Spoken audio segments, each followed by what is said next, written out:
গণতন্ত্রের পক্ষে কথা বলেছিল, পশ্চিম পাকিস্তানি মুসলিম লীগারদের অপশাসনের বিরুদ্ধে গণরায়ের মধ্য দিয়ে সেই যে মুসলিম লীগের বিদায় হলো, আর এই ভূখণ্ডে মুসলিম লীগ কখনো মাথা উঠাতে পারে নাই।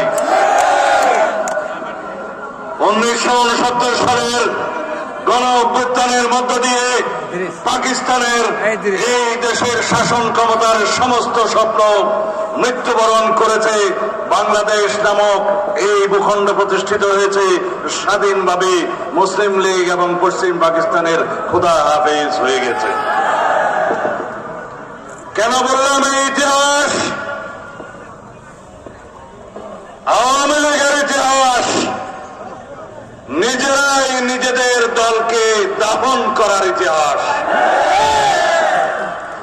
1975 সালে এক দলীয় শাসন ব্যবস্থা কায়েম করার মধ্য দিয়ে শেখ মুজিবুর রহমান আওয়ামী লীগের সাংবিধানিকভাবে কবর রচনা করে গিয়েছিলেন। কবর রচনা করে গিয়েছিলেন এই দেশের বহুদলীয় গণতন্ত্রের দাফন করে গিয়েছিলেন তৎকালীন স্বৈর শাসক একনায়ক শেখ মুজিবুর রহমান। আর তার কন্যা আওয়ামী লীগের দাফন করে গেছেন 2024 সালের 5ই আগস্ট। ছাত্র জনতার গণ অভ্যুত্থানের মধ্য দিয়ে 1970 সালে আইয়ুব খানের পতন হয়েছে। 1990 সালে স্বৈর শাসক সামরিক শাসক এরশাদের উৎখাত হয়েছে।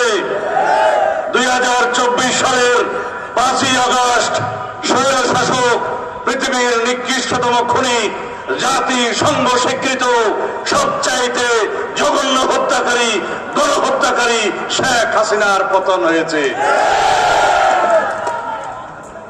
আওয়ামী লীগের রাজনৈতিক মৃত্যু হয়েছে।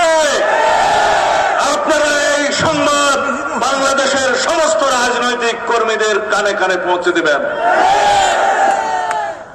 আওয়ামী লীগের রাজনৈতিক মৃত্যু হয়েছে, দাফন হয়েছে দিল্লিতে। যে এই সংবাদ গণমাধ্যমের বন্ধুরা আপনারা প্রচার করবেন।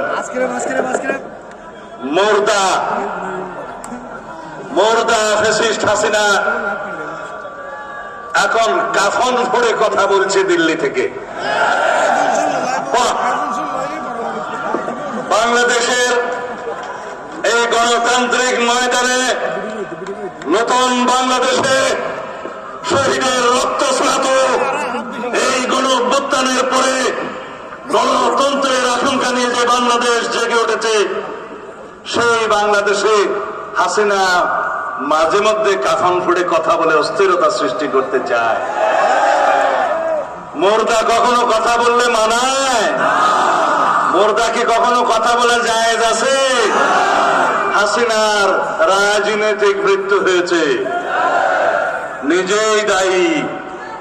আওয়ামী লীগকে দাফন করেছে শেখ হাসিনা নিজেই। বাকশালের মাধ্যমে শেখ মুজিব প্রথমবার দাফন করেছিল আওয়ামী লীগকে, গণতন্ত্রকে। শেখ হাসিনা দ্বিতীয়বার দাফন করেছে আওয়ামী লীগকে রাজনৈতিকভাবে, এবং তার রাজনৈতিক মৃত্যু হয়েছে শেখ হাসিনা এবং তার দোসরদের। যারা পালাতে পারে নাই আওয়ামী লীগের খুচরো নেতারা, যারা এখনো বিভিন্ন জায়গায় বনে জঙ্গলে বনে বাজারে লুকিয়ে টুকিয়ে আছে, তাদের উদ্দেশ্যে নসিহত হচ্ছে যে নেতা তোমাদের ফেলে নিজের জ্ঞাতি গোষ্ঠীদেরকে নিয়ে সহায় সম্পত্তি নিয়ে দিল্লি পলায়ন করেছে আকাশপথে, সেই নেতার জন্য এখনো রাজনীতি করবা?